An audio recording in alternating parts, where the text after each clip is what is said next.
Kalau lo orang mengandalkan keberuntungan, lo orang bisa sukses tapi akan gagal lagi. Karena keberuntungan itu gak datang berkali-kali. Ya. Lu gak bisa kan, lu berharap lu beruntung.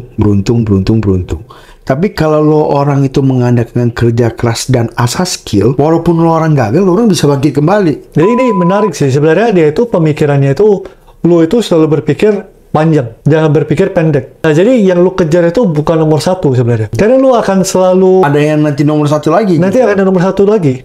Jadi tapi tujuan lu itu selalu berpikir itu lu bermain panjang sepanjang mungkin. Hai guys, welcome back to channel kami Hubungan Manusia dengan gue Desmond. Dengan saya Hartono.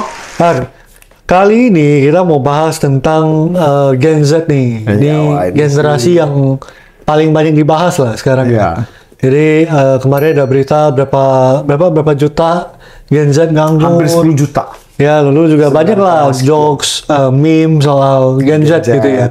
Nah, sebenarnya ya tiap generasi pasti ada plus minusnya. Betul. Kalau kita bicara generasi kayak mungkin orang tua kita, baby boomers. Ya, kalau Mereka lahir di era yang habis perang.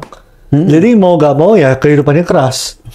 Mungkin didikan dari orang tua mereka juga keras. Jadi mereka kebentuknya ya udah gak ada mental health lah gitu. gak ada lah. Gak ada lah, healing itu gak ada. Ya lu gak kerja gak makan gitu. Lu sehari makan 3 kali udah. Nah, jadi maksudnya memang beda aja. Mungkin di zaman kita apa bahasanya Gen X ya, milenial. Iya. Ya milenial juga ya ada plus ada minusnya lah. Ya. Kita lahir di era yang mungkin nggak lama kita agak besar teknologi mulai berkembang pesat. Betul.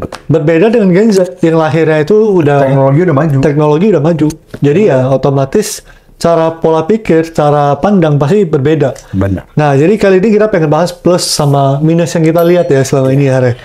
Mungkin yang pertama nih kita poinnya itu sebenarnya kreativitas dengan generasi sebelumnya berbeda. Ya. Jadi mereka itu berpikirnya cepat. Betul. Kalau yang kita lihat ya, anak-anak muda sekarang tuh beda lah. Nah, lu lihat gimana soal ini? Jadi kalau kita ngomong plusnya ini, kelebihan dari Gen Z adalah mereka itu makin kreatif dalam cara mencari uang. Ya. Kalau dulu itu mana ada orang itu lulus kuliah freelance.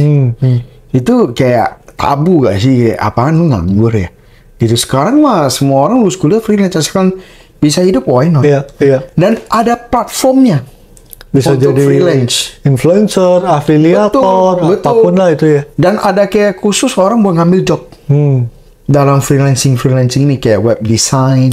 Apa semua udah disediakan platformnya gitu loh. Ataupun lu bikin seminar online atau apa cara desain atau apa gitu kan. Maksudnya sekarang itu cara mencari duit itu banyak banget.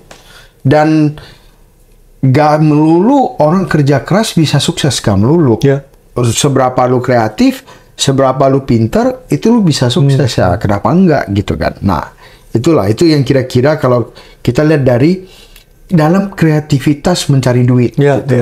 Memang sih Gen Z ini kalau kita perhatiin ya karena lahir di era teknologi, jadi pasti pemikirannya lebih cepat. Betul. Dibanding maksudnya generasi sebelumnya. Contoh ya kita lihat kayak dulu ada NFT. Iya. Nah itu kan maksudnya kalau pas gua lihat itu jujur sih gue gak terlalu bisa ngikutin gitu. Iya, kayak apaan? Iya, apaan gitu. Tapi banyak yang maksudnya bisa ngambil cuan di sana. Iya. Anak-anak muda gitu. Bener. Maksudnya waktu itu ada Gozali Everyday. Iya. Maksudnya itu ya salah satu hal yang kreatif gitu. Bener. Walaupun cuman foto wajah dia tiap hari. Itu sesuatu yang unik ya. Sampai dia bisa cuan berapa tuh? 1 sampai 2 miliar waktu itu loh. Bener. Nah itu salah satu contoh gitu loh. Cuman memang ya kita ngomongin plus ya ada minus juga. Bener. Untuk Gen Z ini salah satunya ya mungkin di era teknologi ya sekarang zaman sosmed. Menurut gua sih generasi milenial juga kena dampaknya sih. Iya. Yaitu kita jadi mudah membandingkan diri. Oke. Jadi di saat kita waktu mungkin ya let's say 5-6 tahun lalu lah. Iya. Instagram gitu kita mulai melihat orang wah sering jalan-jalan ke negeri. Pengen. Ya kita juga wah kok bisa ya dia. Biasanya kita jadi mudah membandingkan gitu. Iya betul. Nah menurut lu gimana? Jadi karena kita itu, jadi media sosial ini kan nggak semuanya betul. Iya. Terus kita itu melihat seakan-akan semuanya itu benar. Ya, kita berpikir yang kita lihat ini, wih kok Benar itu. seperti itu. Pada asumsi kita. Asumsi. Bisa jadi iya, bisa jadi enggak. Berapa banyak orang yang ngomong beli jet pribadi, ternyata gak ada yang beli. Iya, sewa gitu. Sewa. Bahkan yang kasus yang lagi heboh banget, yang KPK 270 triliun ya, itu gak ada kan disita jet pribadinya. Padahal waktu itu kelihatannya seperti beli. Ya. Ternyata semua orang sewa. Gitu maksudnya. Tapi waktu mereka ngomong, mereka berani banget ngomong itu beli gitu loh. Bahkan kalau seandainya diterpa isu, mereka klarifikasi juga ngomong beli. Ya. Karena kan memang gak ada undang-undangnya. Gak ada yang bisa menjerat mereka ngomong bahwa kalau bohong itu kenapa-napa, kan gak ada. Ya. Jadi ini juga menyebabkan orang berpikir bahwa sukses itu beli jet pribadi. Kan luar biasa. Ataupun gak usah jauh-jauh lah, beli Ferrari, Lamborghini. Dulu ada salah satu kan yang inisial Indra Tet lah ya, gitu ya. Jadi itu kan dia sekali beli mobil banyak. Ternyata belinya cuma satu. Sisanya konten. Konten doang. Ini kan dunia showbiz gitu loh. Ya. Maksudnya dunia entertainment gitu. Jadi gak ada semua ya. Kalau misalnya dia ditanya ya kan dia cuma bikin konten. Ya. Gak salah loh. Saya cuma bikin konten gitu. Dan saya gak bilang saya benar-benar beli gitu loh. Ini kan semua hanya konten. Tapi masyarakat mempersepsikan itu benar. Ya.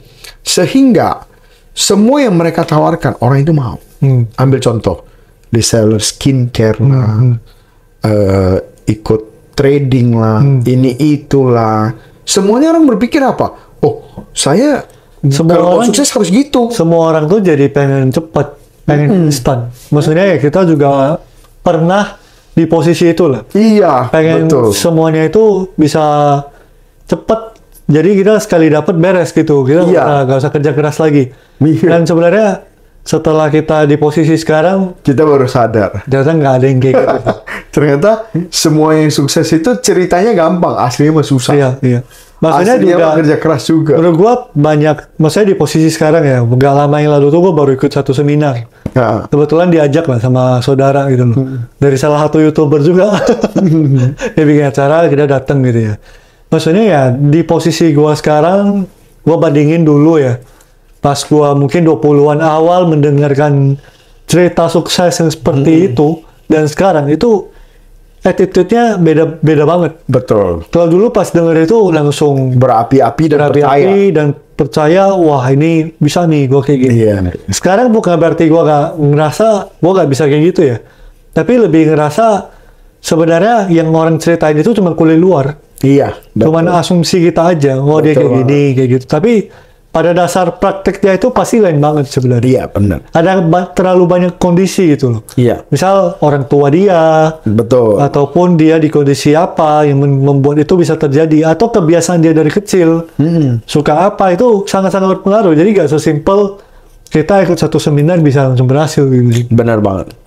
Dan gak sesimpel kita tinggal ngikut dia, kita akan menghasilkan hal yang sama. Iya. Padahal kalau dia ngomongnya seakan-akan seperti itu. Kalau kita ikut dia aja, udah hasilnya pasti sama gitu loh.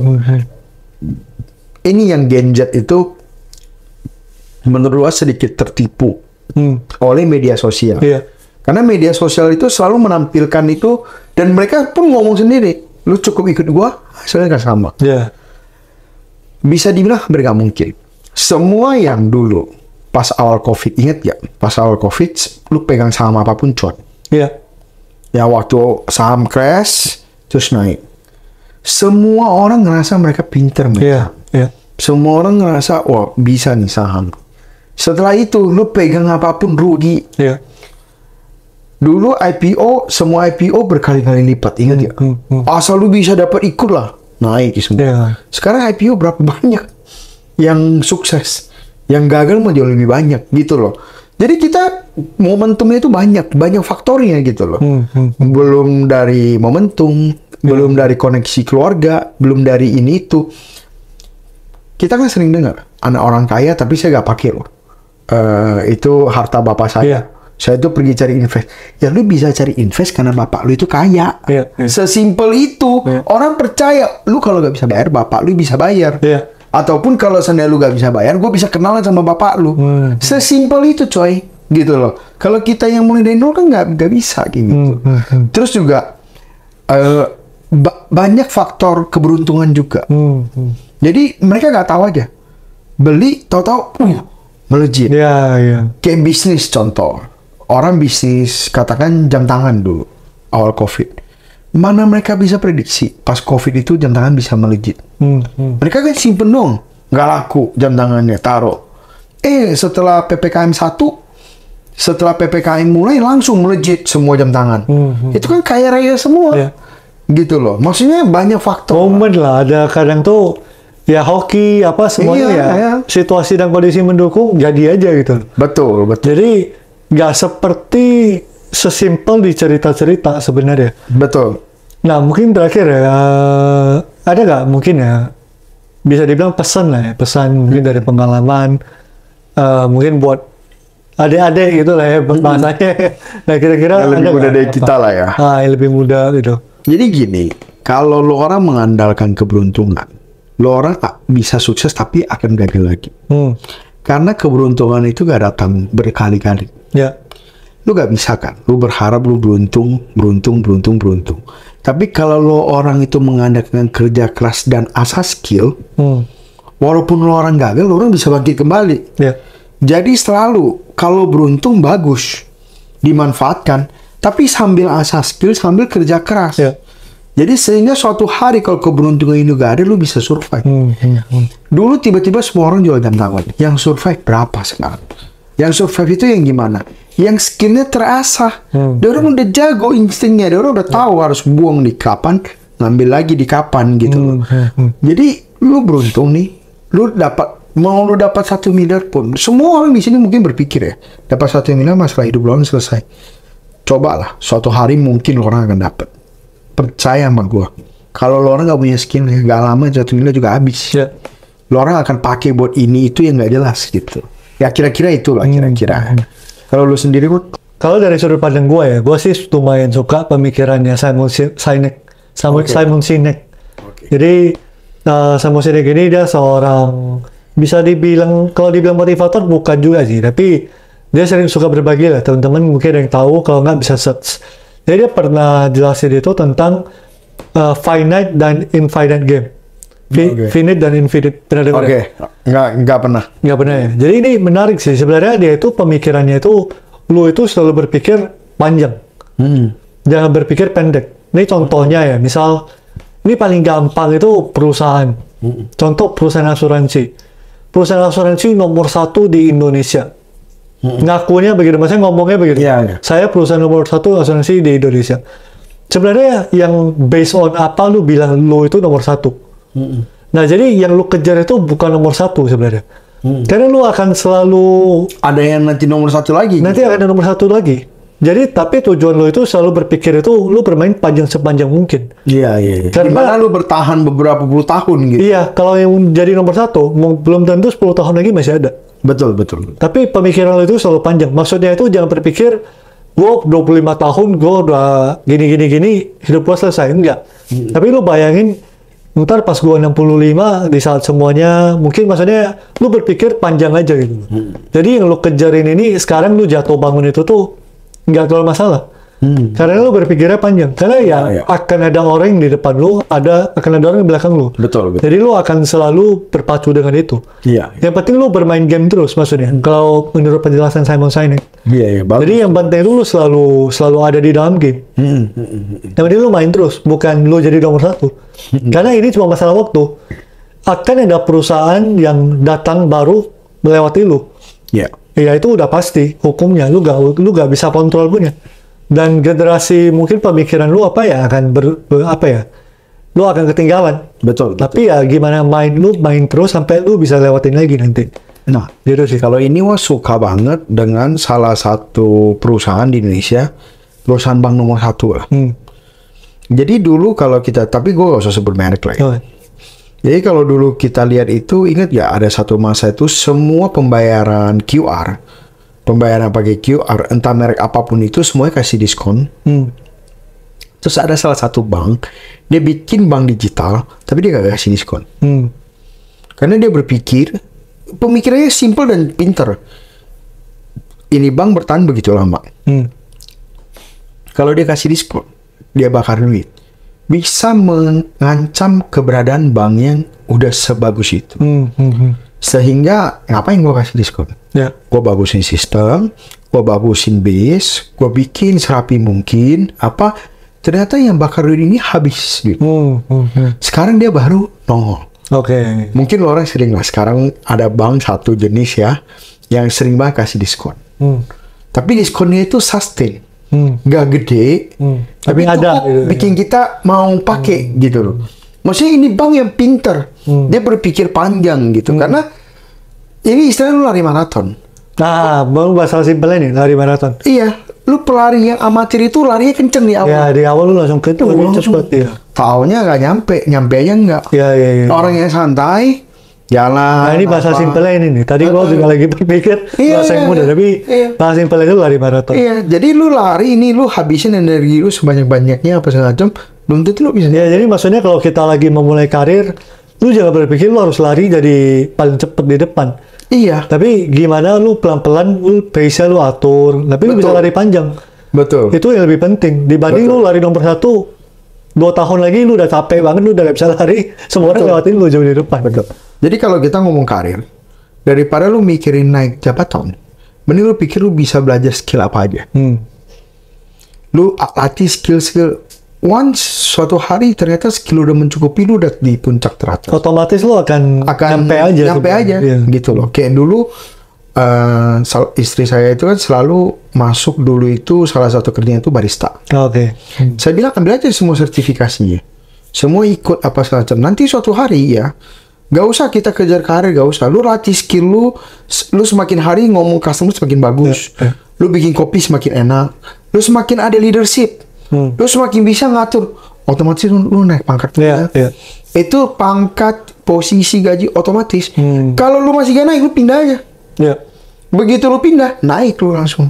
Gitu loh. Tapi kalau lu gak ada skill, lu cuma sikut kiri kanan naik, nanti naik juga turun lagi. Itu cuma gitu loh. Kebetulan aja lu naik, gitu loh. Jadi kalau lu latih skill lu, nanti lu memang pantas untuk di atas aja. Itulah ya soal panjangnya Gen Z nih ya. Nah, jadi gimana nih menurut kalian, mungkin yang lebih senior juga boleh nih kasih pendapat nih. Betul. Jadi menurut kalian mungkin apa yang bisa dilakukan dan apa yang perlu dilakukan. Lalu juga kalau yang Gen Z nih misalnya ada pertanyaan, boleh juga nih di-share di komen. Itu dulu, jangan lupa di-like, di-subscribe dan di-share ke teman kalian yang butuh denger ini. Sampai ketemu di video berikut. Thank you.